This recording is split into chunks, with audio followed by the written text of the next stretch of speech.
Semuanya, kali ini kita akan sedikit membahas mengenai waralaba, atau biasanya pada praktik kita lebih mengenalnya dengan istilah franchise.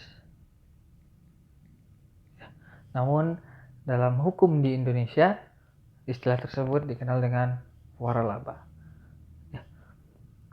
Seperti yang Anda tahu, kalau kita sedikit membayangkan mengenai apa sih franchise atau bisnis waralaba yang ada di sekitar kita, kita pasti langsung terpikir seperti McDonald, KFC, Pizza Hut. Mungkin kalau masakan Indonesia ada ayam penyet Ria, pempek Citra Palembang, dan sebagainya. Ya. Dan dari segi bisnis, ekonomi, mungkin Anda sudah mempelajari sebelumnya, tapi kita akan melihat bagaimana franchise atau waralaba ini dari perspektif hukum, dari segi hukumnya. Tentu saja ketika kita membahas mengenai suatu hal di dalam perspektif hukum, kita akan langsung melihat dulu apa sih dasar hukumnya. Waralaba atau franchise di Indonesia diatur dalam Peraturan Pemerintah Republik Indonesia Nomor 42 Tahun 2007. Ya. Di sini diatur mengenai waralaba yang dimana seperti pada umumnya kalau dalam hukum itu harus istilah waralaba tadi harus diberi pengertiannya oleh peraturan perundang-undangan agar bisa membedakan mana bisnis yang bukan waralaba dan mana bisnis yang termasuk dalam kategori waralaba. Nah, untuk melihat pengertian mengenai waralaba, Anda bisa memperhatikan pasal 1, angka 1-nya ya. Sini dijelaskan bahwa waralaba adalah hak khusus. Berarti ada unsurnya, dia hak khusus yang dimiliki oleh orang perseorangan atau badan usaha terhadap sistem bisnis. Kata kuncinya ya ini ya, sistem bisnis dengan ciri khas usaha, ada ciri khasnya.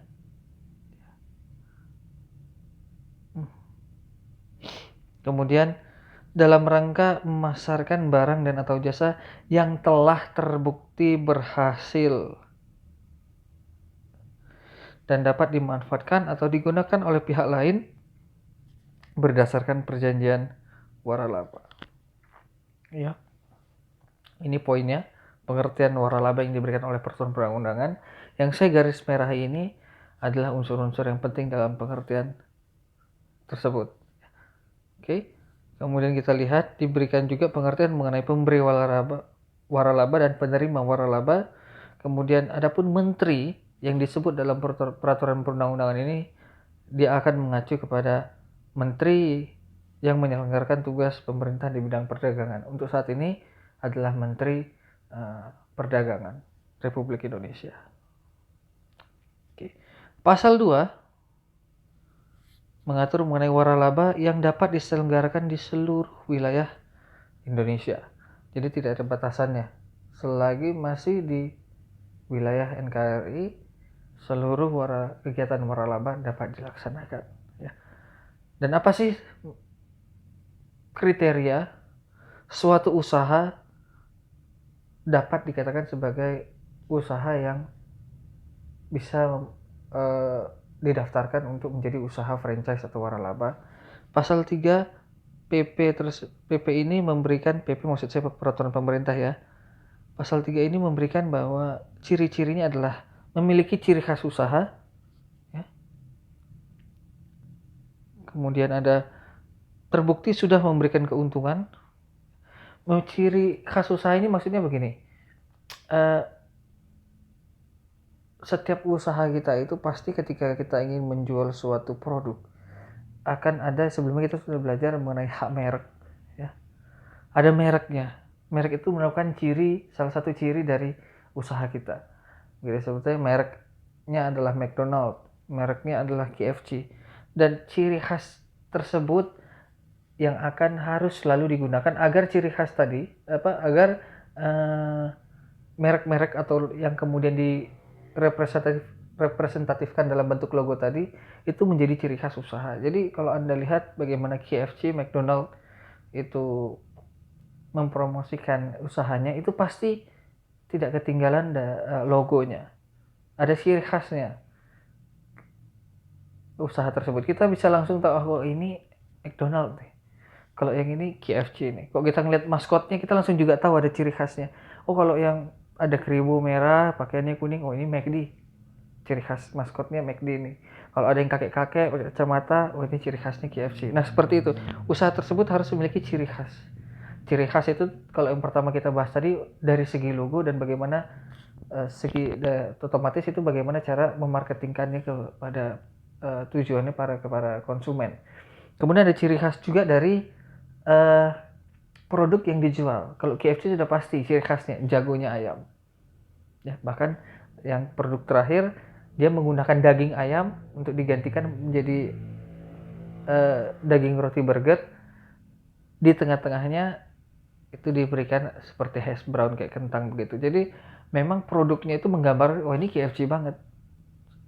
Gitu. Dia buat burger tapi rotinya diganti dengan ayam. Sedangkan kalau McDonald sudah pasti kalau kita perhatikan ciri khasnya, oh kalau es krim contohnya McFlurry itu ciri khasnya dari McDonald secara produk. Kemudian burgernya seperti cheeseburger itu pasti ciri khasnya dari McDonald gitu ya. Kemudian terbukti sudah memberikan keuntungan. Jadi usaha-usaha seperti KFC, McDonald itu kalau udah diambil, kita beli franchise-nya waralabanya, itu kita nggak usah takut balik modalnya karena sudah pasti akan balik modal. Karena pertama usaha yang dapat mendaftarkan diri menjadi suatu waralaba itu harus terbukti kualitasnya dan juga terbukti pasarnya. Ya. Kayak Pizza Hut itu udah pasti nanti buka pasti laku. Bagaimanapun pasti laku. Seperti Burger King yang baru itu pasti ada aja yang beli. Jadi sudah terbukti memberikan keuntungan. Bakal ada keuntungan yang kembali kepada orang yang membeli franchise tadi. Ya, kalau istilahnya dalam undang-undang ini penerima waralaba ya. Pembeli franchise itu kalau Anda membeli franchise terus Anda dapatkan franchise-nya, Anda tuh penerima waralaba. Tapi kalau ketika Anda kepada siapa Anda membeli itu kepada pemberi waralabanya ya. Berdasarkan perjanjian waralaba nanti kita bahas. Nah, kemudian yang C, pasal 3 kriteria memiliki standar atas pelayanan barang atau jasa yang ditawarkan yang dibuat secara tertulis. Jadi ada SOP, standar operasional. Begitu ya.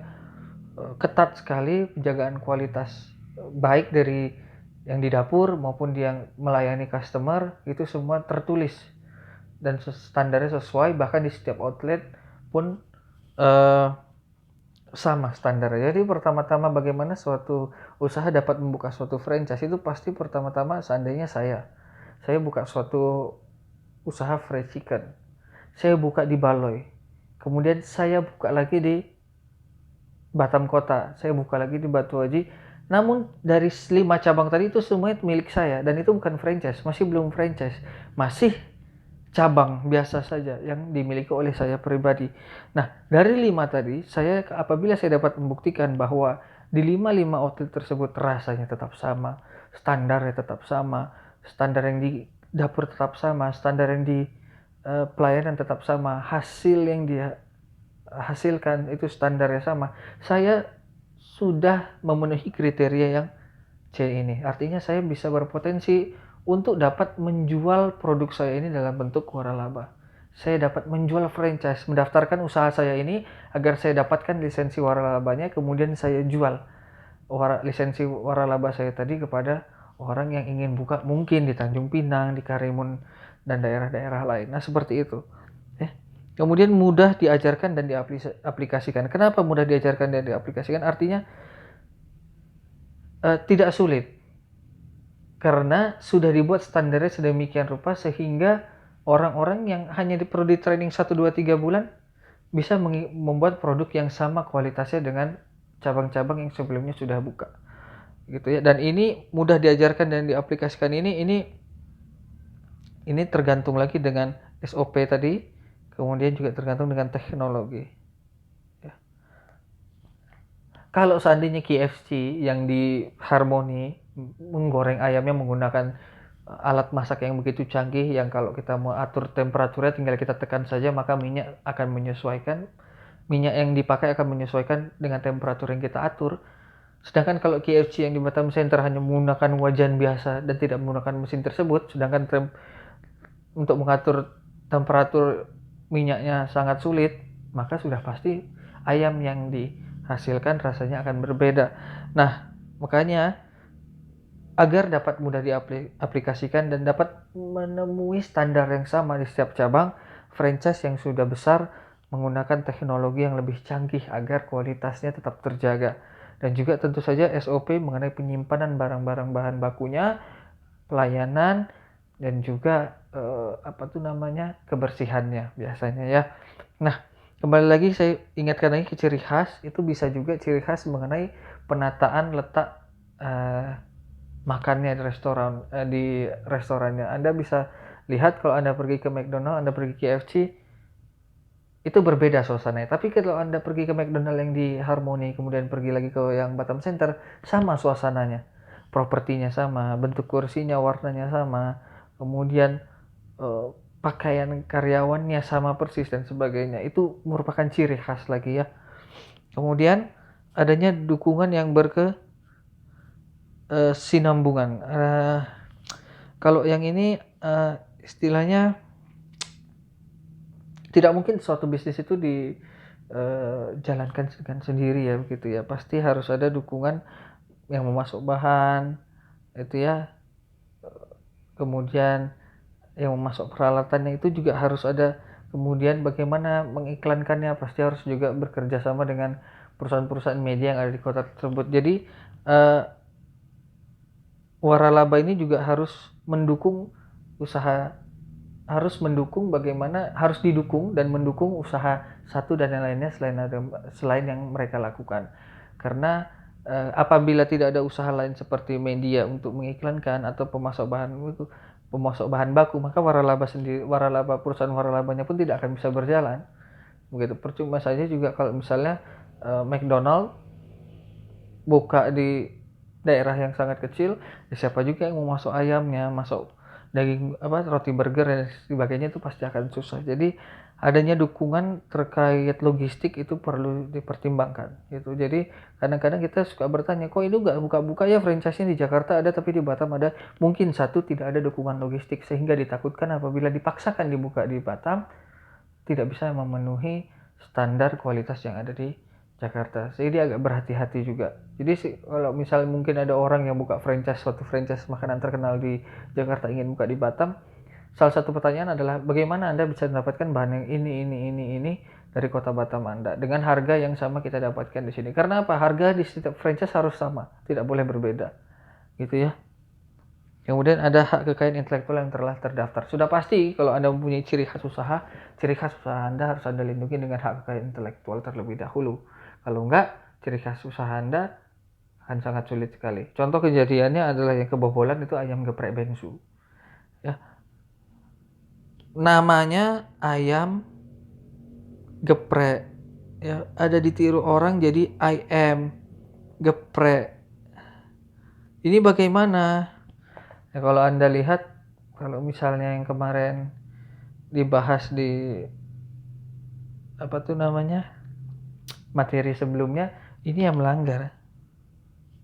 Ya, tapi tetap saja, mungkin ini juga pintar, sudah meloloskan diri dan mendaftarkan mereknya dan disetujui oleh Dirjen Hak Kekayaan Intelektual di bawah Menkumham gitu. Jadi seperti kebobolan lah begitu. Makanya Anda dapat melihat produk-produk ayam geprek ini di Batam tetap jalan menggunakan mereknya.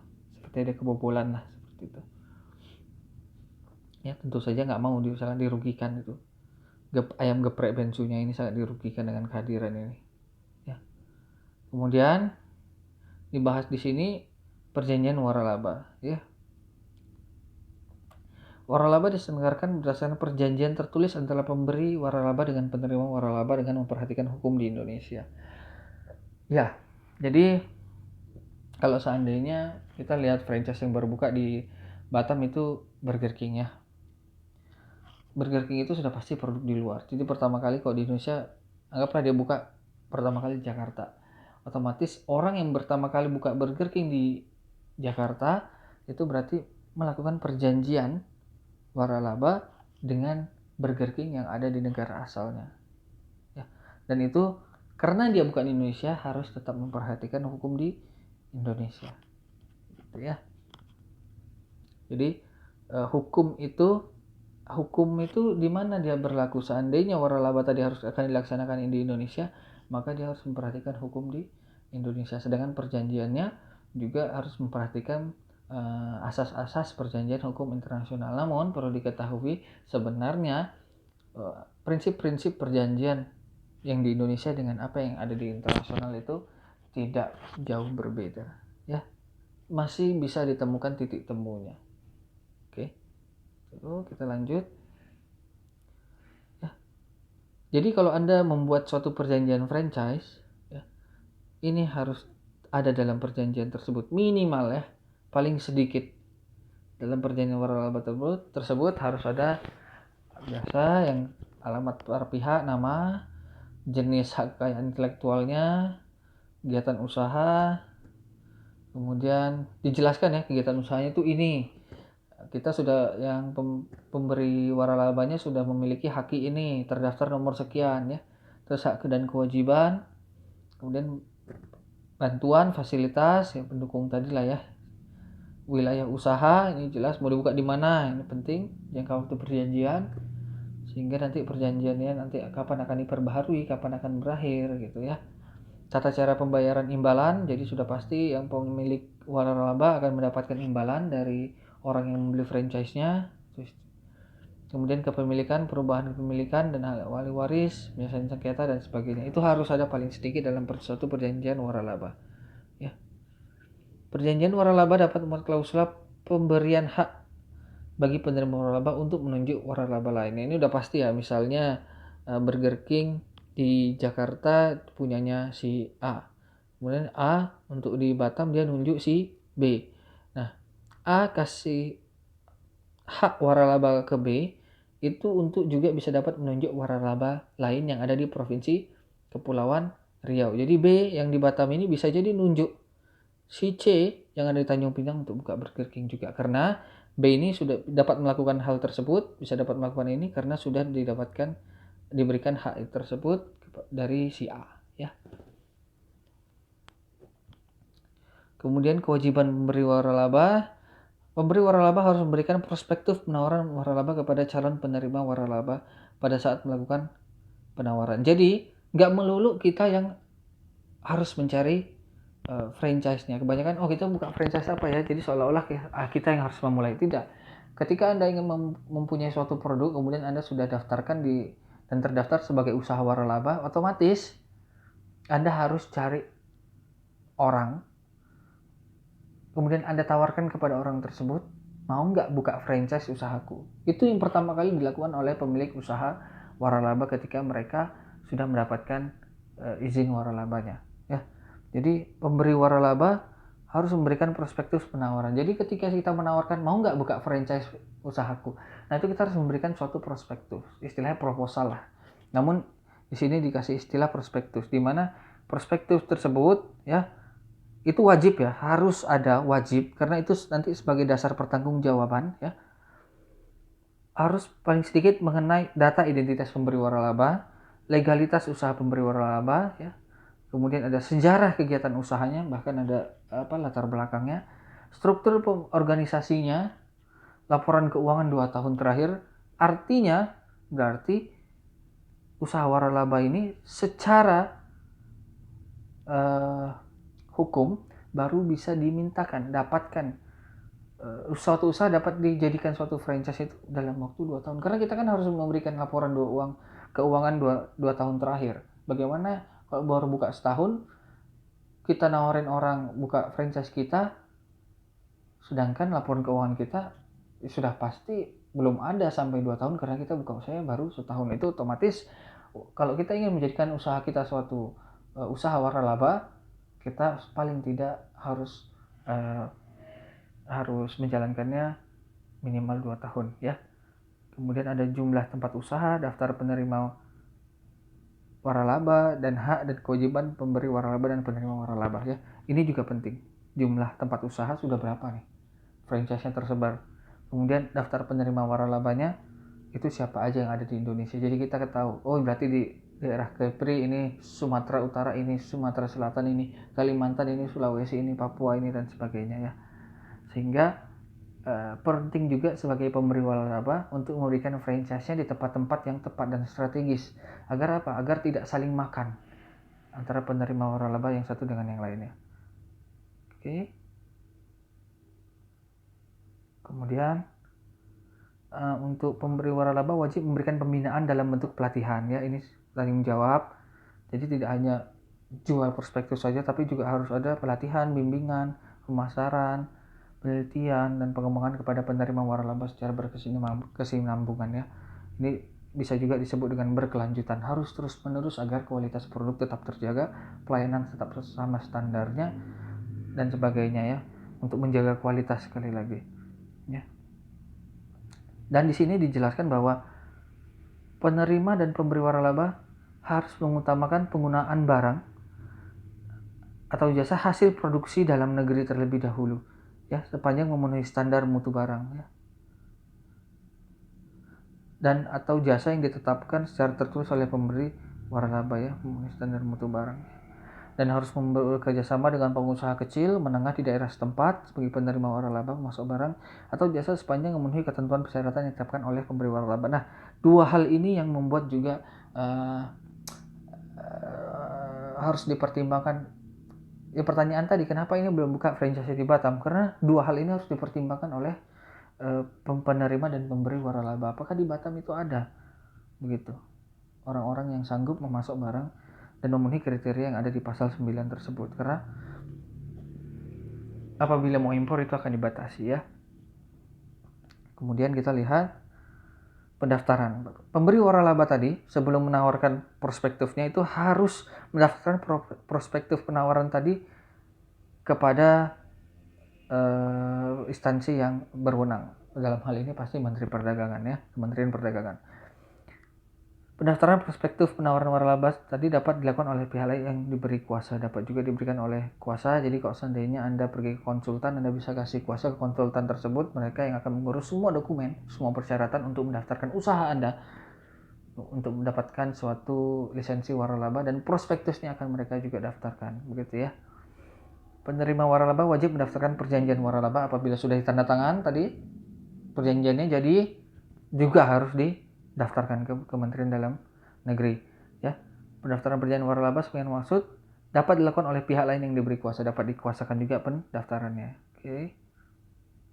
Ini syarat-syarat dokumen pendaftarannya ya. Oke. Tidak dikenakan biaya. Ketentuan lebih lanjut diatur dengan cara-cara pendaftaran waralaba yang diatur dengan peraturan Menteri. Nanti saya kasih lihat, kemudian Anda bisa baca sendiri ya. Ini saya dari garis besarnya saja. Kalau namanya peraturan pelaksanaan ini sifatnya teknis, jadi dapat berubah sewaktu-waktu. Tapi itu ada peraturannya, saya akan kasih yang beritahu yang terbaru. Kemudian pembinaan dan pengawasan.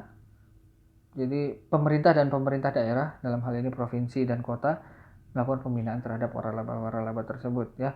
Pembinaan tersebut antara lain berupa pendidikan, pelatihan, rekomendasi untuk memanfaatkan sarana perpasaran, rekomendasi untuk pameran ya, baik yang dalam negeri maupun luar negeri, bantuan konsultasi, penghargaan terhadap pemberi waralaba lokal terbaik, dan bantuan perkuatan permodalan. Jadi peraturan ini ada untuk mendorong agar bisnis-bisnis lokal, misalnya bisnis-bisnis yang original dari Batam asli, itu dapat meningkatkan bisnisnya sedemikian rupa sehingga bisa sampai mendaftarkan usahanya menjadi salah satu franchise yang dapat dibeli oleh daerah-daerah lain, begitu ya.